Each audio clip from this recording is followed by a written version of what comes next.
마음의 구유를 준비하면서 기다릴 때 하나님께서 주시는 은혜가 크리라 생각이 되어집니다.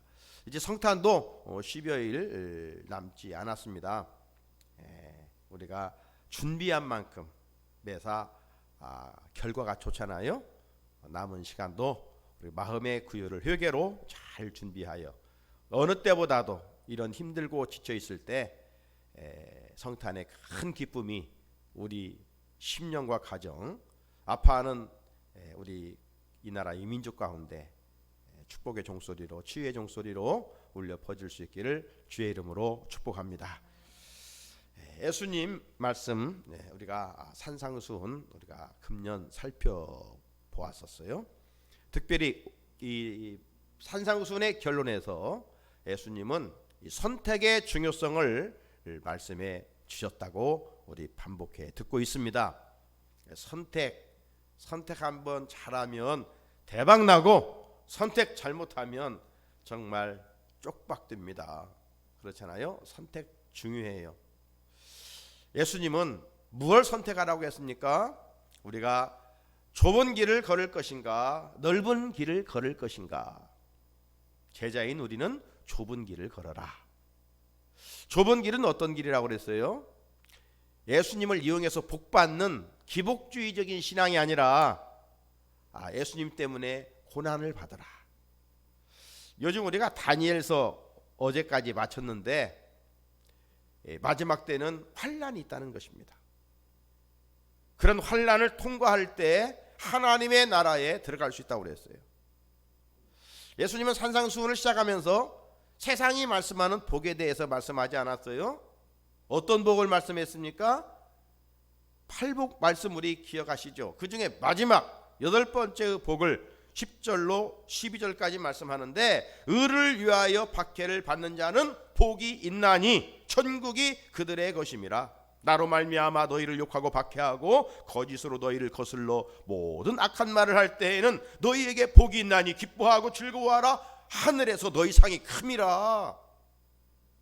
누가 복이 있다고요? 이 땅에서 복의 영화를 누리는 잠깐 사는 자가 복이 아니라 예수 때문에 고난은 받지만 때로는 순교의 제물이 될 수 있지만 그들이 영생을 얻기에 복이 있다. 이제 한번 예수 믿으면 예수님 믿는 것 때문에 힘들어 해보고 십자가 지어보고 고난 한번 받아보아라. 그게 정말 가치 있는 삶이다.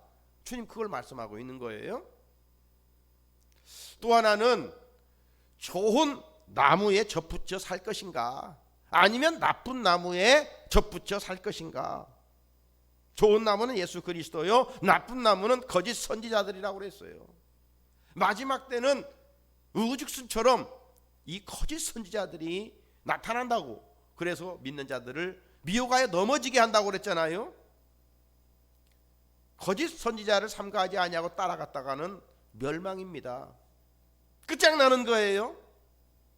그러므로 우리는 좋은 나무, 참 포도나무이신 예수님께 접붙여 살아갈 때 나는 부족하지만 내 스스로 열매를 맺을 수 없지만 그분의 능력으로 열매를 맺을 수 있어요.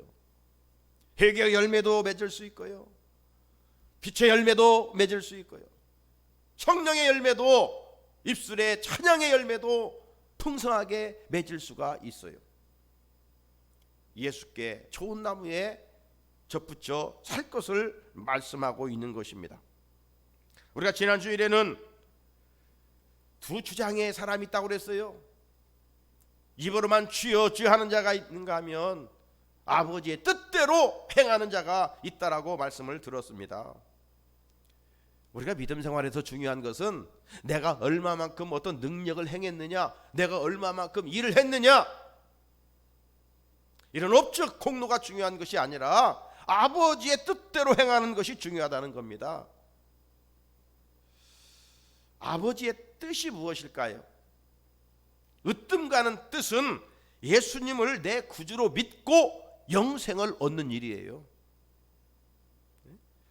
여러분 요한복음 6장 40절 한번 같이 한번 읽어볼까요? 요한복음 6장 40절 시작. 내 아버지의 뜻은 아들을 보고 믿는 자마다 영생을 얻는 이것이니 마지막 날에 내가 이를 다시 살리리라 하시니라. 아멘. 아버지의 뜻이 뭐예요? 아들을 보고 믿는 자마다 영생을 얻는 것이라는 거예요.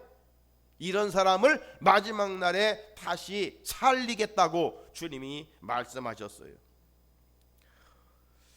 오늘은 산상수훈 결론 중에 총결론적인 말씀입니다. 예수님은 우리 인생과 믿음 생활을 집을 짓는 건축가로 말씀하고 있어요. 이 집을 짓는 데 있어서 한 사람은 반석 위에 집을 짓고 어떤 한 사람은 모래 위에 집을 짓는다고 말씀하십니다. 예수님은 전자의 건축가를 지혜로운 사람이라고 말씀하고 있고 후자의 사람을 어리석은 사람이라고 말씀하고 있어요. 자, 왜 그런지 오늘 본문을 중심으로 더 자세하게 살펴보고자 합니다. 요즘 같은 이 겨울에는 뭐 비가 많이 내리지 않지만 여름에는 어떻습니까? 매년 장마가 찾아오고요. 또 태풍도 불어오지 않습니까?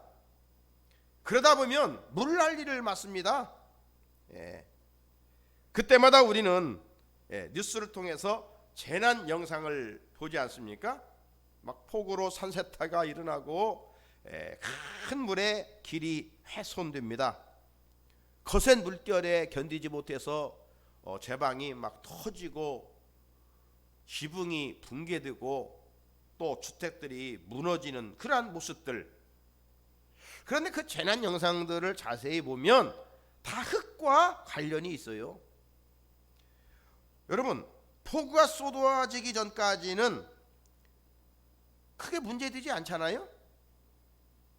하지만 폭우가 내려 기반이 약해지면 많은 재난이 일어납니다. 반면에 아무리 폭우가 쏟아질지라도 거센 비바람이 불지라도 기반이 튼튼한 집과 건물들은 물에 잠깐 잠길 뿐이지 시간이 지나면 빠르게 복구되지 않습니까? 장마철 물난리를 통해 우리는 기반의 기초의 중요성을 깨닫게 됩니다.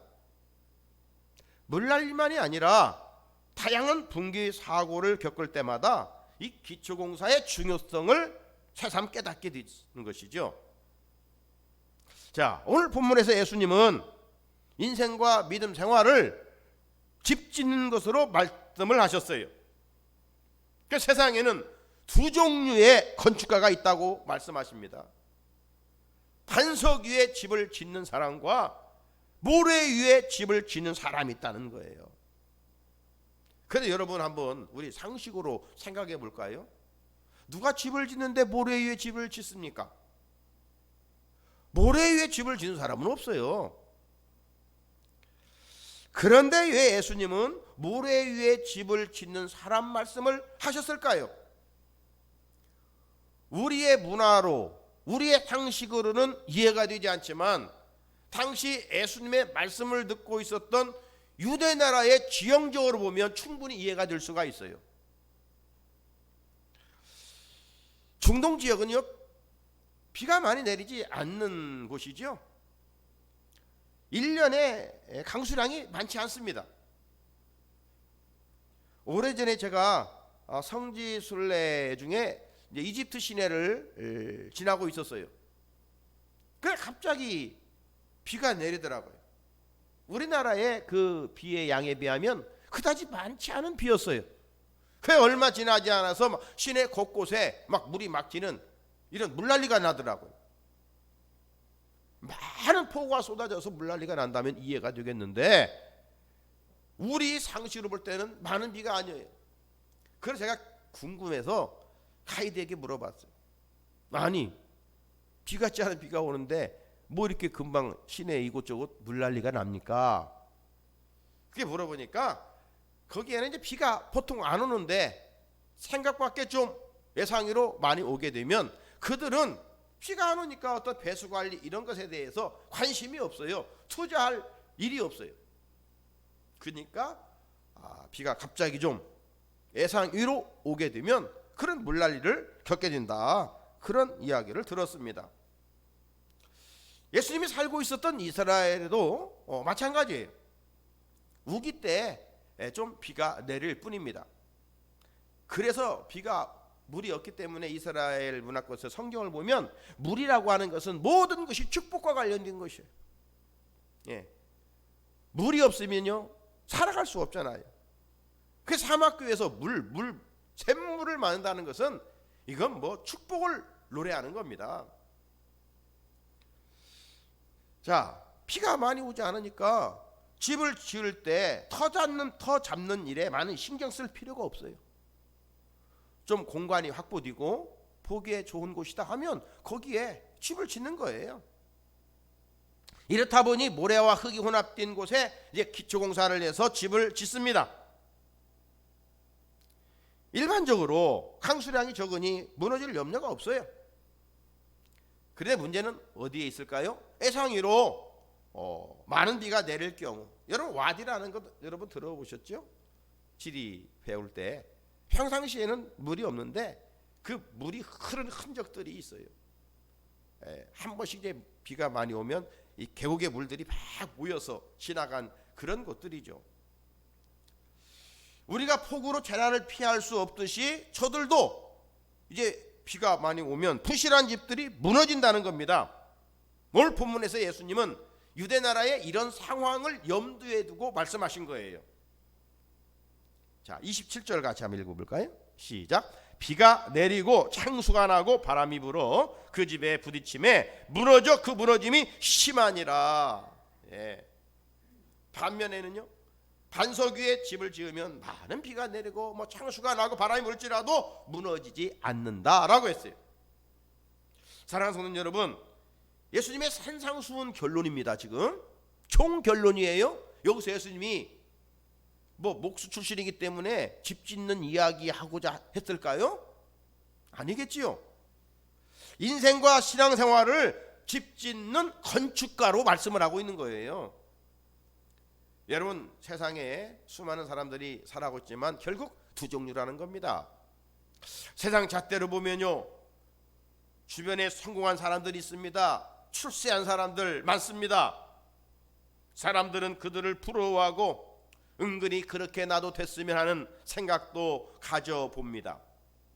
문제는 주님의 잣대로 볼 때 저들은 기초가 너무나 빈약하다는 겁니다. 기초가 너무 부실하다는 겁니다. 사람이 볼 때만 튼튼한 것 같은데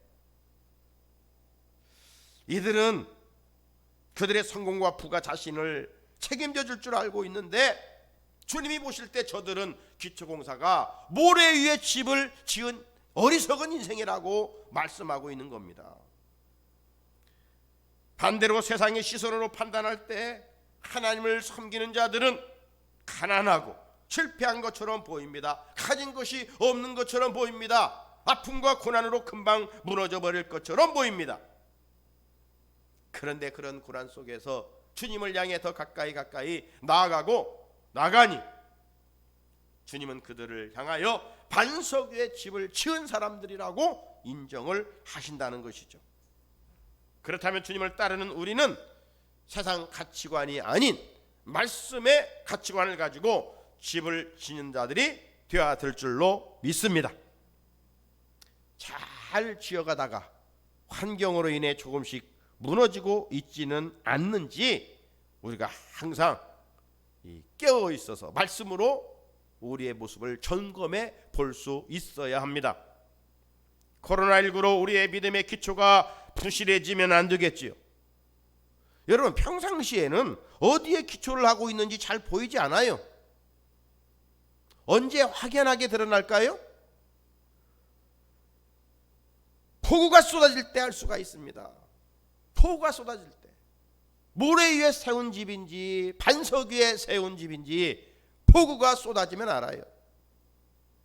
이처럼 우리 그리스도인들도 평상시에는 어디에 기초를 하고 믿음 생활하고 있는지 잘 모르지만 환난 날을 통과할 때를 보면 알 수가 있어요. 기초를 반석 위에 지은 알곡과 같은 성도들은 환난이 오히려 주님 앞으로 더 가까이 주님과 거리두기가 더 좁혀지는 좋은 기회가 됩니다. 하지만 기초를 모래 위에 지은 쭉정이 같은 사람들은 고난으로 하나님과 거리두기가 멀어지게 된다는 거예요. 지난주일 말씀으로 되돌아가 보면 입으로만 주여 주여 하고 신앙생활하고 있지는 않는지, 아니면 주님의 뜻대로 신앙생활하고 있는지 환난의 바람이 불 때 알 수 있다 이 말이에요. 우리들은 머지않아 주님 앞에 서게 될 것입니다. 그때 주님으로부터 반석 위에 믿음의 집을 잘 지어놓으라고 건축 대상을 받는 우리 성도들이 되기를 주의 이름으로 축복합니다. 이런 은혜와 상급을 받으려면 이제 이 마지막 때 남은 생애를 어떻게 살아가야 할까요? 자, 그렇다면 예수님은 모래 위에 집을 짓고 사는 사람들은 어디에 기초를 닦고 사는 사람들이라고 말씀하고 있는 것일까요? 보이는 세상에 무게중심을 두고 사는 사람들을 말합니다. 만문 시대의 사람들은 물질의 최고 가치와 또 소망을 두고 살아갑니다. 우리가 흔히들 뭐라고 말합니까? 뭐니 해도 머니가 최고다, 그런 말 하잖아요. 이런 말들은 현대인들의 어떤 생각을 대변하고 가치관을 말하는 것입니다.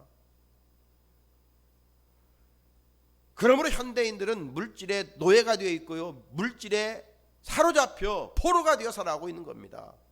물질을 섬기고 있는 것이죠. 물질이 하나님이에요? 착각이죠. 그런데 사람들은 그것이 성공의 잣대라고 이야기합니다. 하지만 주님은 그런 인생을 가리켜서 모래 위에 집을 짓는 사람이라는 거예요. 무너진다는 겁니다. 물질은 우리에게 있어야 되죠.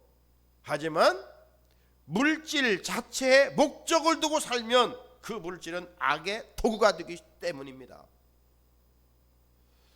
그래서 디모데전서에서 사도 바울은 물질에 관한 여러 가지 말씀을 가르쳐 주는데, 디모데전서 6장 10절에 보면 물질을 사랑함이 일만하게 뿌리가 된다. 우리는 사람을 사랑해야 돼요. 하나님을 사랑하는 거예요. 물질은 관리하는 거예요. 사랑의 대상이 아니에요.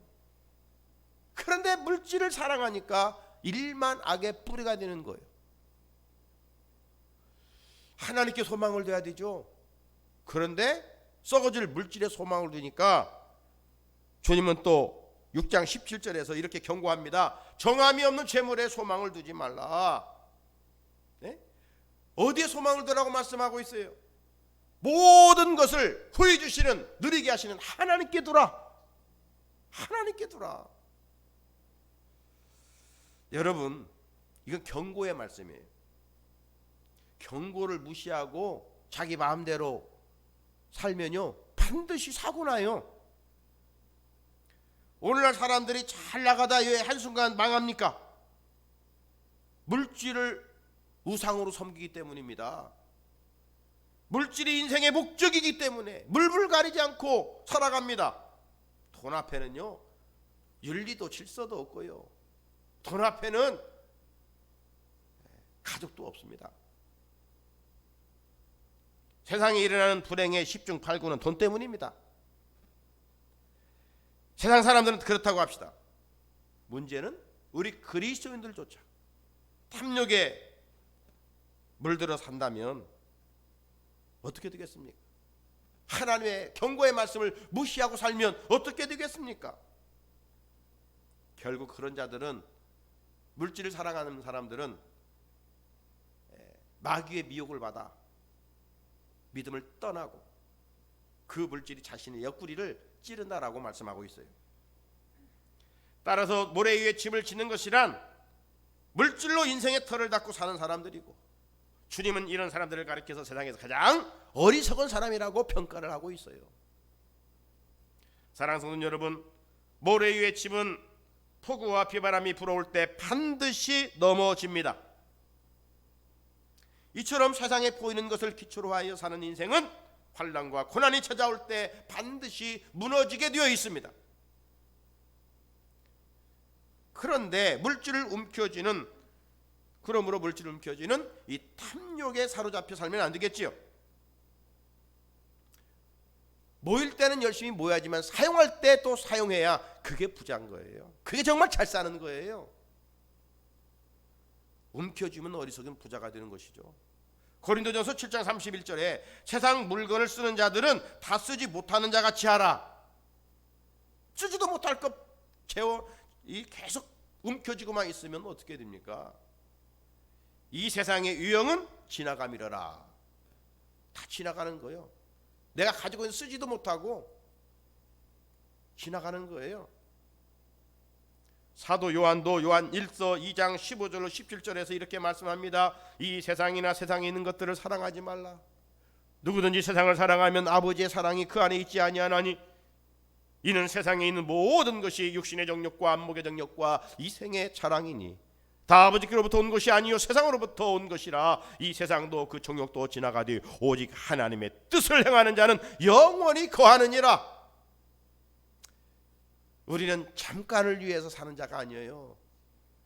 영혼을 위해서 그걸 추구하며 소망 가운데 살아가는 자들 아닙니까? 그래 세상 것 사랑하지 말라고 경고하고 있는 거예요. 인생과 믿음 생활을 모래 위에 털을 닦고 집을 지어가고 있다면 많은 예산이 다시 들어간다 할지라도 빠르게 공사를 접고 다시 기초공사를 해야 돼요. 기초공사하다가 바위가 나온다고 대충 걷다 집을 지으면 되겠습니까? 바위를 파내고 거기에 견고하게 지어야 건물이 오래가는 법 아니겠어요? 자, 그렇다면 예수님이 말씀하신 또 하나의 집, 반석 위에 집을 짓는 인생은 어떻게 사는 것을 말하는 것일까요? 아까 모래 위에 무게중심이 세상 보이는 것이라고 한다면 반석 위에 집을 짓는 인생은 무게중심이 예수님께 기울어져 있는 것이죠. 예수님을 내 구주로 믿고 사는 일을 말하는 겁니다. 왜 그럴까요? 예수님이 반석이시기 때문에 그래요. 예수님이 반석이십니다. 자, 고린도전서 10장 4절 같이 읽어볼까요? 시작. 다 같은 신령한 음료를 마셨으니 이는 그들을 따르는 신령한 반석으로부터 마셨음에 그 반석은 곧 그리스도시라. 할렐루야. 반석이 누구예요? 예수님. 이 배경은요 출애굽 과정을 생각나게 하죠. 출애굽한 이스라엘 백성들이 광야를 지납니다. 광야는 물이 없는 곳이에요. 그러니 불평, 원망이 나오죠. 그런데 하나님이 앞장서서 순종만 하면 다 해결해 주셨어요.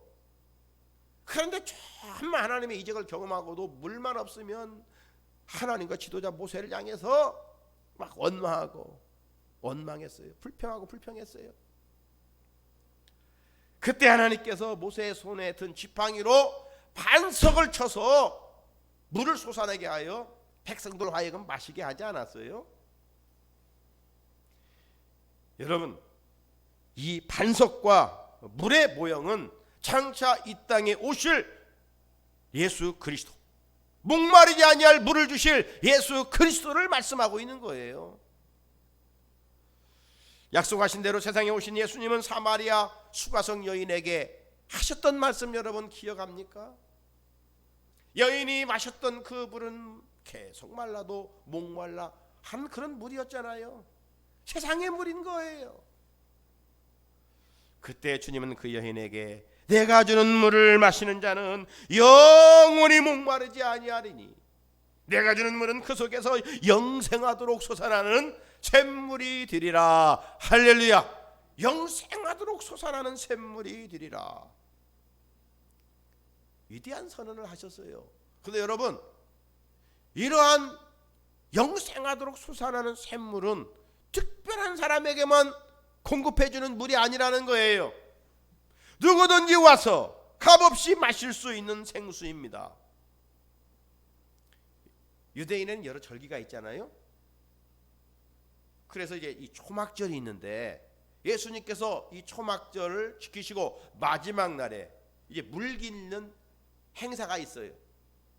저 실로암 물로부터 해서 예루살렘 성전까지 물을 기르는 이런 행사가 있는데 그때 그 물과 연관시켜서 예수님은 이렇게 말씀하십니다. 요한복음 7장 37절 38절에 누구든지 목마르거든 내게로 와서 마셔라. 나를 믿는 자는 성경에 이른 것 같이 그 배에서 생수의 강이 흘러나오리라. 할렐루야. 성경에 이른 것 같이 그 배에서 생수의 강이 흘러나오리라. 주님이 말씀하신 생수는 그 이어지는 39절에 보게 되면 믿는 자들이 받을 성령이라고 말씀합니다. 따라서 신령한 음료이신 예수님이 주시는 물을 마시고 사는 자들은 세상 것으로 결코 목말라 하지 않습니다. 생수로 만족하며 살 수 있습니다. 어떤 환경에서도 감사하며 기뻐하며 살 수가 있습니다. 이처럼 반석이신 예수님께 터를 닦고 사는 사람이 반석 위에 집을 지은 지혜로운 사람이라. 또 하나 예수님께 기초를 해서 짓는 사람이 반석 위에 지은 지혜로운 사람이라면 오늘 본문에서 또 한 사람을 말씀하는데 말씀을 듣고 행하는 사람이라고 그랬어요. 말씀을 듣고 행하는 사람. 자, 24절 오늘 같이 읽어봅니다. 시작. 그러므로 누구든지 나의 이 말을 듣고 행하는 자는 그 집을 반석 위에 지은 지혜로운 사람 같으리니. 아멘. 미디어의 발달로 오늘날 우리 그리스도인들은 정말 말씀의 홍수 시대를 살고 있어요. 요즘 코로나19로 집안에 머물면서 여러분 기독교 TV 채널이나 유튜브로 다양한 목사님들의 말씀을 들을 수 있어요. 저도 밤마다 참 훌륭한 목사님들 설교를 자주 들어요. 어제도 1시까지 들었어요. 여러분 말씀을 듣는 일은 참으로 귀한 일입니다. 이 말씀은 이 본문에서 이렇게 설교를 하는구나. 많은 은혜를 받아요. 그런데 말씀을 듣는 일은 귀하지만 듣는 것으로 멈추면 안 돼요. 듣는 것으로 멈추면, 오늘 예배 드리는 것으로 말씀 듣고 끝나면 안 된다 이 말이에요. 듣고 행하는 자가 되라는 거예요. 듣고 행하는 자. 행함에 강조를 두었던 야고보는 뭐라고 말합니까? 2장 26절에서 영혼이 없는 몸이 죽은 것 같이 행함이 없는 믿음은 죽은 것이니라. 영혼 없는 몸은 죽은 거잖아요. 이처럼 행함이 없는 믿음은 죽은 것이라는 겁니다. 정말 하나님의 은혜를 입었다. 이 사람은요, 말씀을 듣고 끝나는 것이 아니라 행하는 사람이에요. 그런데 오늘 한국교회는 값싼 은혜를 받은 사람들이 많아요. 듣고 끝나는 거면 듣고 행함이 없어요. 여러분 구속의 은혜를 지식으로만 알고 행동으로 옮기지 않는다면 진정한 은혜 입은 자가 아니에요. 값싼 은혜를 입고 살아가는 것이죠. 주님께서 우리에게 주신 은혜는 값싼 은혜가 아니에요. 우리가 값을 지불할 수 없는 은혜예요. 너무 가치 있는 은혜예요. 그런데 그 고귀한 은혜를 우리가 정말 한 물건처럼 취급하고 있지는 않는지. 우리의 믿음은 행함으로 이어질 때 온전하게 된다고 그랬습니다. 여러분 고난만큼 낙이 온다고 하잖아요. 이처럼 우리들이 말씀을 지켜 행할 때 때로는 힘들어요. 손해를 봐요. 하지만 그것이 나를 복되게 하는 통로입니다. 말씀 지키는 만큼 우리 믿음의 그릇은 큰 법이에요. 사랑하는 성도 여러분, 주님은 산상수훈 좋은 결론으로 두 종류의 인생을 말씀해 주셨습니다. 반석 위에 집을 짓는 사람과 모래 위에 집을 짓는 사람입니다.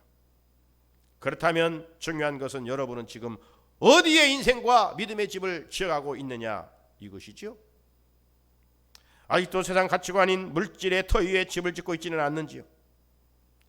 이런 사람은 마치 나무와 풀과 집과 같은 그런 것이기에 마지막 때 하나님의 불시험으로 다 타버리고 사라질 것입니다.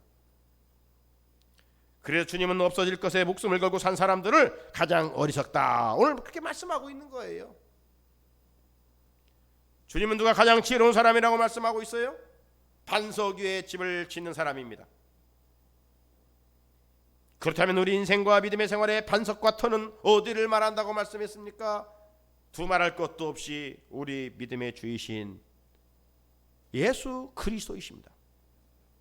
고린도서 3장 11절에 이 닦아둔 것 위에 능히 다른 터를 닦아둘 자가 없으니 이 터는 곧 예수 그리스도라. 진정한 터가 어디예요? 집이 반석 위에 터를 닦아 세워 가야 견고한 것처럼 우리 인생과 우리 믿음의 생활의 터는 곧 예수 그리스도라. 반석은요, 바위는요, 세월이 흘러가도 변함이 없고 그 자리를 지켜요. 저희 동네에 장수바위가 있어. 장수바위. 네? 우리 모교에 단체 카톡이 있는데, 네? 누가 그래? 지금도 그 장수바위가 있을까요? 있어요. 네. 세월이 흘러가도 비바람이 불어도 장수바위는 있어요. 언제가 제가 설악산 가니까 뭐 그 울산바위는 말할 것도 없이 흔들바위도, 네? 제가 지난번 네팔 선교회 마치고 한번 흔들바위까지 올라갔어요. 제가 대학교 때 갔던 곳인데 지금도 있어요. 비바람을 쓸려가거나 넘어지지 않습니다. 이처럼 인생의 기초를 예수님께 두고 사는 자들은 반석 위에 집을 지은 자들이, 이들은 금과 은과 보석으로 지어졌기에 마지막 때 하나님의 불시험에 소멸되지 않는다는 것이죠. 영원합니다. 그렇게 주님은 이들을 가리켜 세상에서 가장 지혜로운 사람이다. 지혜로운 사람이다. 남은 생의 어떤 환경에도 요동하지 말고 오직 반석 되신 예수님을 구주로 고백하며 살아갑시다. 예수님 위에 내 인생도 내 믿음의 생활도 잘 지어 갑시다. 세상의 소리에 듣는 일에 민감하지 말고 하나님 말씀 듣는 일에 열심을 내고 들은 말씀을 순종하며 살아감으로 훗날 주님 앞에 서는 날 믿음의 집을 잘 지었노라, 네 인생의 집을 잘 지었노라 건축 대상을 받는 우리 성산의 성도들이 되기를 주님의 이름으로 축복합니다. 하나님 아버지, 오늘 주님은